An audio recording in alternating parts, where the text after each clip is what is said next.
गिरती हुई दीवार का हमदर्द हूं, लेकिन चढ़ते हुए सूरज की पूजा नहीं करते। अस्सलाम वालेकुम मेरे पाकिस्तानियों, आप देख रहे हैं law and state with advocate Atiqur Rahman Siddiqui. कल इलेक्शन कमीशन ऑफ पाकिस्तान ने पूरे पाकिस्तान से जो फॉर्म 45 हैं, जो प्रिजाइडिंग ऑफिसर जीतने वाले कैंडिडेट्स को या हारने वाले कैंडिडेट्स को वो देता है, वो अपलोड कर दिया। आप सबको मालूम होना चाहिए कि पूरे पाकिस्तान में 8 फरवरी को जनरल इलेक्शन हुए, जिसपे चारों सूबों की असम्बलियों के और कौमी असम्बली के इलेक्शंस हुए, जिसमें इलेक्शन कंडक्ट करवाने के लिए तकरीबन 90,000 से ज़्यादा पोलिंग स्टेशन कायम किए। हर पोलिंग स्टेशन का जो इंचार्ज होता है वो प्रिजाइडिंग ऑफिसर होता है। जब इलेक्शन कंडक्ट हो जाते हैं 5 बजे, उसके बाद तमाम पोलिंग एजेंट्स के सामने assistant presiding officer, polling officer सबके सामने काउंटिंग होती है, और जो भी सबको पोलिंग एजेंट्स को जो भी जीतता है या हारता है, सबको एक फॉर्म की कॉपी दी जाती है जिसको फॉर्म 45 कहते हैं। बकिया कॉपी प्रिजाइडिंग ऑफिसर अपने लिए और एक कॉपी तमाम बैलेट बॉक्सेस के साथ बैग की सूरत में वो आरओ के पास ले जाके जमा करवा देता है, और अपने जो पोलिंग स्टेशन का फॉर्म 45 भी दे देता है कि ये कैंडिडेट्स ने इतने वोट लिए हैं।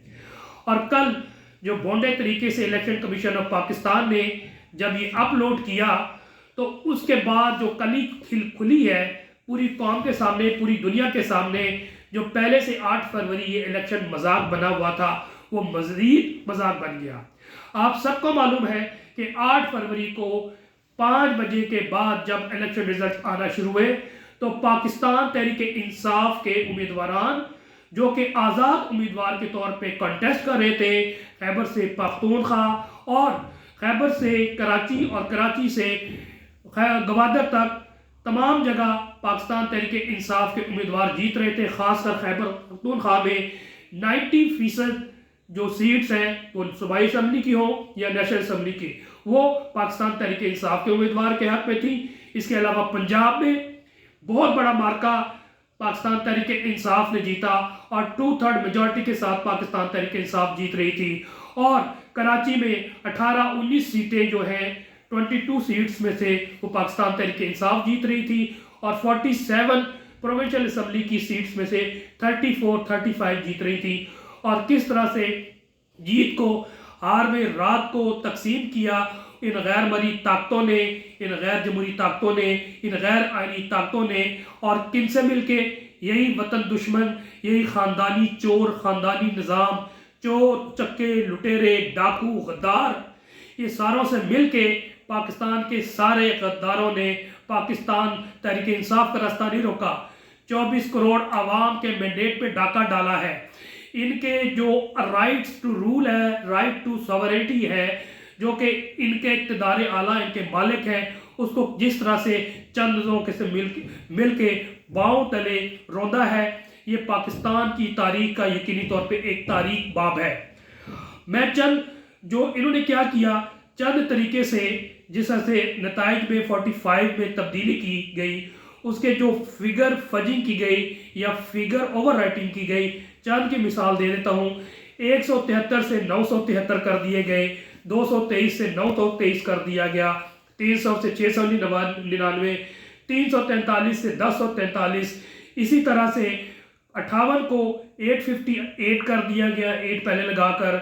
और जहां पर पाकिस्तान तहरीक इंसाफ के वोट कम करने थे, उसको 584 से 84 काट के 84 कर दिया गया, 81 को 581 को 81 कर दिया गया, और कई जगहों पे हजार का वोट का फर्क डाल दिया गया। अब जिस तरह मिसाल नवाज शरीफ की है, नवाज शरीफ ने हल्का NA 123 से 313 वोट लिए, एक का फिगर आगे करके पहले लगाकर 1313 कर दिया गया। इसी तरह से 663 से 1663 कर दिए गए। तो ये जो कल मजाक हुआ, पूरी कौम ने देखा। पहले तो ये सोच रहे थे, पूरी कौम सोच रही थी, हम सोच रहे थे कि ये फॉर्म 45 में क्या तब्दीली करेंगे जिस तरह से ये कवर कर सके, लेकिन जिस तरह से भोंडे तरीके से इन्होंने नकल की है, जिस तरह कहते हैं नकल के लिए भी अकल की ज़रूरत होती है, तो इन डफर्स ने, जो हमेशा डफर्स रहे हैं, पाकिस्तान का अब बच्चा बच्चा जानता है, ये इन डफर्स ने हमेशा पाकिस्तान को नुकसान पहुंचाया। इन डफर्स ने यहाँ पर भी अपने डफरपन का पूरी तरह से मुजाहरा किया कि ये लोग अगर 26 दिन की मेहनत के बाद एक फॉर्म 45 ठीक नहीं कर सकते तो यकीनी तौर पे ये पाकिस्तान को किसी तौर पे ठीक नहीं कर सकते। और 77 साल आपके सामने है कि जिस तरह पाकिस्तान को तबाह किया, 2 लाख किए, और फिर अब पाकिस्तान को तेजी से अमेरिका के कहने पे तबाह करने की तरफ जा रहे हैं। उसे हमने ही रोकना है, आपने ही रोकना है। अब एक प्रिजाइडिंग ऑफिसर का एक ट्वीट आया है, वो आपके सामने जाहिर है, इतने प्रिजाइडिंग ऑफिसर है, किसी ने तो बोलना है।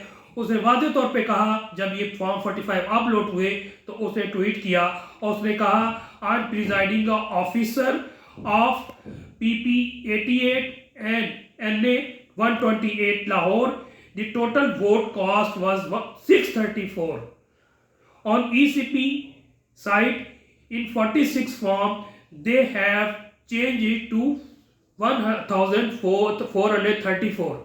तो एक प्रिजाइडिंग ऑफिसर ने बोल दिया है। और मैं समझता हूँ जिस तरह से ब्लैटेंट तरीके से इन्होंने डाका डाला है और फॉर्म 45 में वाज़े तौर पे नजर आ रहा है कि ये चीटिंग है, ये टेम्परिंग है। अच्छा, टेम्परिंग कई तरीके से की गई, इसका फ्रॉड जो है मुख्तलिफ तरीके से किया गया। उसमें फिगर टेम्परिंग भी हुई, फिगर फजिंग भी हुई, ओवर राइटिंग की गई, इसके अलावा फिगर को कट किया गया या फिगर फ्लूडिंग की गई, उसमें फ्लूड लगा दिया गया। ये तमाम जराए से इन्होंने इसको तब्दील करने की कोशिश की। और टोटल नंबर जो लिखे हुए थे, या तो उम्मीदवारों के हासिल करना, ये बहुत पॉइंट टू बी नोटेड है कि जो तमाम फॉर्म 45 में मिसाल को 15, 20, 30 कैंडिडेट्स थे, उन तमाम कैंडिडेट्स में ना कैंडिडेट्स को कटिंग हुई, ना फिगर फजिंग हुई। 2 कैंडिडेट्स की आपको वाज़ेह तौर पे नजर आएंगी। या पाकिस्तान तहरीक इंसाफ के वोट्स और फिगर्स पे cutting, figure fudging, over writing की गई, या फिर जिनको जिताना था और उसमें से ज़्यादातर नून लीग के लोग थे, या फिर MQM के और कुछ हद तक पीपल्स पार्टी के लोग थे, उनके किए गए। इसका मतलब वाज़ेह हो जाता है कि जनाब पाकिस्तान तहरीक इंसाफ को हराना था और इनके मुखालफों को, जो कि इन गैर जमहूरी ताकतों के आजकल आलाकार 2 साल से बने हुए हैं, और मिल्क के जो 4-5 उंगलियां, 10 उंगलियां हैं, 5-5 ये अलग थे, अब यूं होकर सारे मुल्क को तबाह कर रहे हैं, लूट रहे हैं, आवाम को तबाह कर रहे हैं। ये सारों ने मिल के ये सारा काम किया।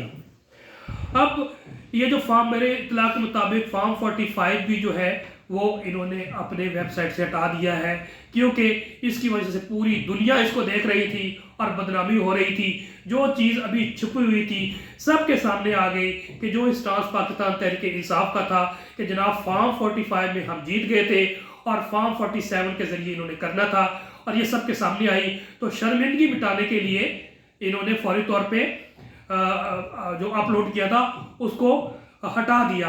और क्योंकि ये सब ने देख लिया है तो डैमेज इज ऑलरेडी डन, और जिसने भी किया है हम उसका शुक्रिया अदा करते हैं। आवाम ने अपने ब्लैटेंट आइज के, नेकेड आइज के जरिए देखा कि पाकिस्तान के वोटों के साथ, आवाम के वोटों के साथ इन चंद बदनमा किरदारों ने बहुत ही भयानक मजाक किया है, और इंशाल्लाह आवाम इसको नहीं भूलेगी और अपनी जिद्दोजहद जारी रखेगी to get their votes back. और इस सूरत में कि जितने भी नुमाइंदान को इन्होंने जिताया था, चाहे सूबाई असम्बलियों के लिए या नेशनल असम्बली के लिए, इंशाल्लाह इसको लेंगे। इसके साथ एक और बताता चलूं कि मुझे एक कैंडिडेट आज मिले जो जीते थे पंजाब से। उनको मैंने राय दी कि यार हम इलेक्शन मैटर्स को 2015 से जानते हैं, इन मामलात को जानते हैं, आप लोग इस स्टेज पे ऐसा कीजिए। दूसरी राय के साथ साथ कि पंजाब में बहुत बड़ी ज्यादती की गई है, क्योंकि सबसे बड़ा डाका पंजाब में डाला गया। तकरीबन 58 to 60% जो सीट्स हैं वो नेशनल असम्बली की या प्रोविंशियल असम्बली की वो पंजाब से आती हैं। सिंध में 4 ट्रिब्यूनल बनाए गए हैं, Karachi bench, Hyderabad bench, Sukkur bench, Larkana bench.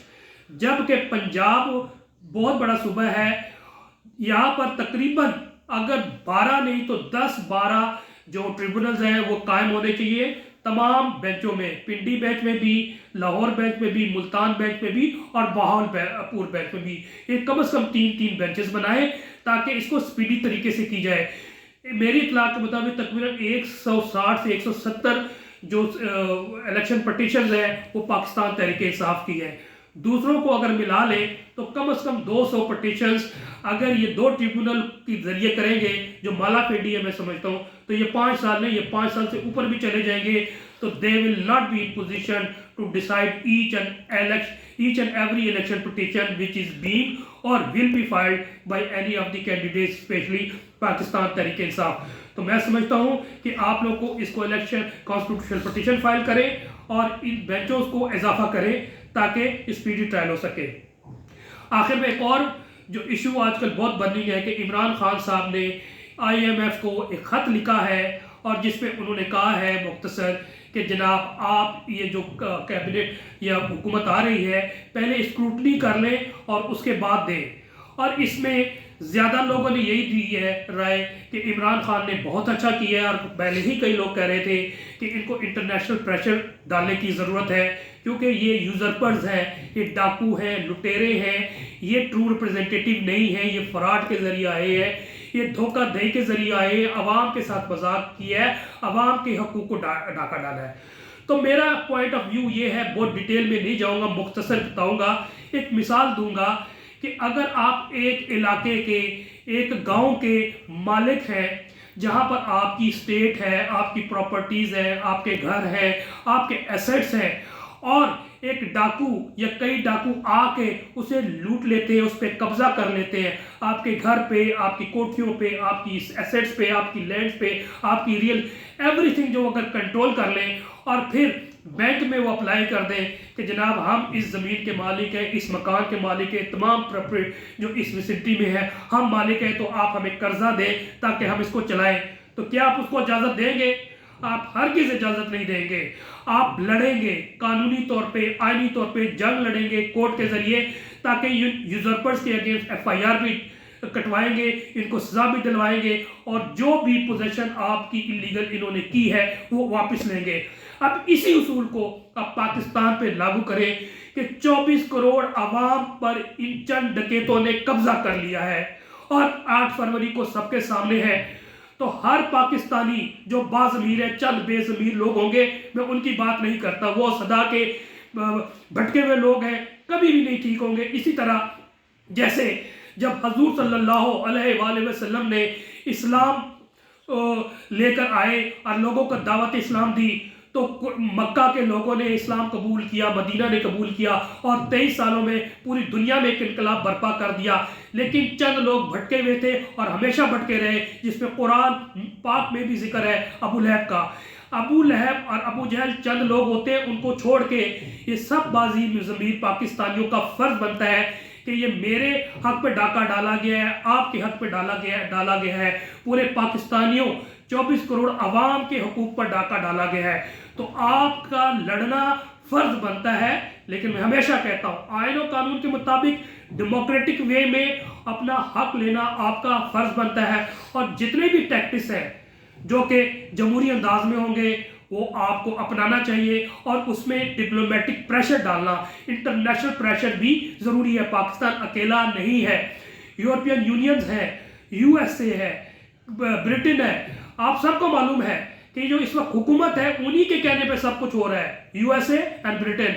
लेकिन वहाँ पर एक पार्लियामेंट भी मौजूद है, वहाँ पर एक कांग्रेस भी मौजूद है, लेजिस्लेटर दूसरे ममालिक में मौजूद है।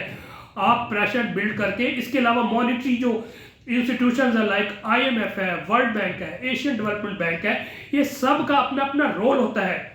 तो यकीनी तौर पे सिर्फ ये इमरान खान का फर्ज नहीं है बल्कि हम सब का फर्ज है कि आप लेटर कॉरेस्पॉन्डेंस के जरिए, बोल के, लॉबिंग के जरिए, स्पेशली जो ओवरसीज पाकिस्तानी हैं जो यूरोप में रहते हैं, ऑस्ट्रेलिया में रहते हैं, न्यूजीलैंड में रहते हैं, कनाडा में रहते हैं, USA में रहते हैं, अपना अपना रोल प्ले करें। लॉबिस्ट को आप अप्रोच करें, लेटर लिखें, आप ईमेलें करें, उनको बताएं फैक्ट्स के बारे में, उनको प्रोवाइड करें और बताएं कि अपना जो है मस्बत रोल प्ले करें कि पाकिस्तान में इस वक्त जमहूरियत नहीं है, पाकिस्तान में इस वक्त मार्शल लॉ प्लस है, सिर्फ मार्शल लॉ नहीं है।